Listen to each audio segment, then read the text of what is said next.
এই মুহূৰ্তে অসমৰ প্ৰত্যেকগৰাকী জনসাধাৰণলৈ দিবলৈ ওলাইছো ডাঙৰ খবৰ। তো যিসকল মানুহে ভিডিঅ'টোত ক্লিক কৰিছে অনুগ্ৰহ কৰি ভিডিঅ'টো স্কিপ নকৰি প্ৰথমৰ পৰা শেষলৈ চাই থাকিব, কিয়নো এইটো ভিডিঅ'ৰ মাজত মহিলাসকলৰ পৰা আৰম্ভ কৰি কৃষকসকললৈ কেইখনমান গুৰুত্বপূৰ্ণ খবৰ প্ৰদান কৰিম। অনুগ্ৰহ কৰি ভিডিঅ'টো স্কিপ নকৰি প্ৰথমৰ পৰা শেষলৈ চাই থাকিব। লগতে মোৰ চেনেলত নতুন হ'লে প্লিজ চেনেলটো ছাবস্ক্ৰাইব কৰি মোৰ লগত থাকিব আৰু ভিডিঅ'টো শ্বেয়াৰ কৰি আপোনালোকৰ বন্ধুবৰ্গক চোৱাৰ কাৰণে সুযোগ প্ৰদান কৰিব। অনুগ্ৰহ কৰি ভিডিঅ'টো এতিয়াই শ্বেয়াৰ কৰি দিয়ক। তো বলক ভিডিঅ'টো আৰম্ভ কৰি আজি প্ৰথমটো গুৰুত্বপূৰ্ণ খবৰৰ বিষয়ে বিস্তাৰিত জানি লওক। তো আজি প্ৰথমটো গুৰুত্বপূৰ্ণ খবৰ হ'ল SHG গোটৰ মহিলাসকলৰ বাবে অসম চৰকাৰে কেবিনেট বৈঠকত SHG গোটৰ মহিলাসকলৰ বাবে কেইখনমান গুৰুত্বপূৰ্ণ সিদ্ধান্ত গ্ৰহণ কৰিছে। অসম চৰকাৰে কেবিনেট বৈঠকত SHG গোটৰ মহিলাসকলৰ বাবে কি সিদ্ধান্ত গ্ৰহণ কৰিছে সেয়া আপোনালোকক পোনপটীয়াকৈ জনাই দিছোঁ। তো ইয়াতে লিখা আছে, মাননীয় মুখ্যমন্ত্ৰী ডাঙৰীয়াৰ অধ্যক্ষতাত অনুষ্ঠিত হৈ যোৱা আজিৰ কেবিনেট বৈঠকৰ অন্যতম গুৰুত্বপূৰ্ণ সিদ্ধান্ত উদ্যমিতাৰ দিশত বৃহৎ উদগনি। 2024-25 বৰ্ষৰ বাবে মুখ্যমন্ত্ৰী মহিলা উদ্যমিতা আঁচনি, মুখ্যমন্ত্ৰী আত্মনিৰ্ভৰ আঁচনি আদি ৰূপায়ণৰ বাবে 2000 কোটি টকাৰ অনুমোদন। অসম চৰকাৰে কেবিনেট বৈঠকত 2024-25 বিত্তীয় বৰ্ষৰ বাবে আৰম্ভ কৰা মুখ্যমন্ত্ৰী মহিলা উদ্যমিতা আঁচনি আৰু মুখ্যমন্ত্ৰী আত্মনিৰ্ভৰ আঁচনি ৰূপায়ণৰ বাবে 2000 কোটি টকাৰ অনুমোদন জনাইছে। তাৰ পিছত লিখা আছে, মুখ্যমন্ত্ৰী মহিলা উদ্যমিতা আঁচনি ৰূপায়ণৰ বাবে নিৰ্দেশনা অনুমোদন জনোৱা হৈছে।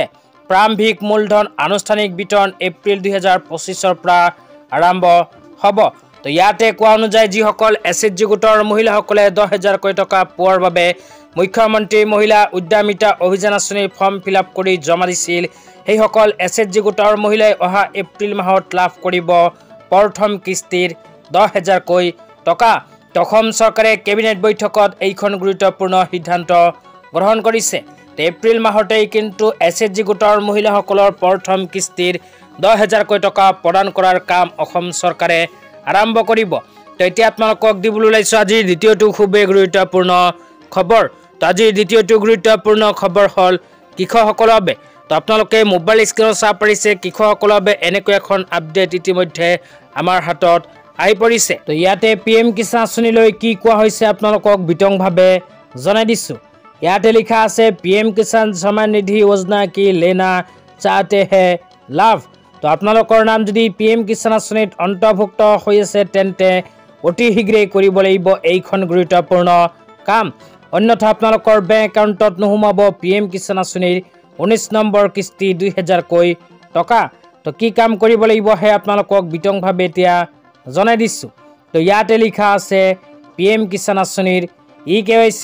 তো যিসকল কৃষকে এতিয়ালৈকে PM কিষাণ আঁচনিত আবেদন কৰিছে কিন্তু PM কিষাণৰ EKYC কৰা নাই, সেইসকল কৃষকে অতি শীঘ্ৰেই কৰিব লাগিব EKYCৰ কাম, অন্যথা আপোনাৰ নাম অন্তৰ্ভুক্ত হৈ থাকিলেও নাপাব PM কিষাণ আঁচনিৰ 19 নম্বৰ কিস্তিৰ 2000 কোটি টকা।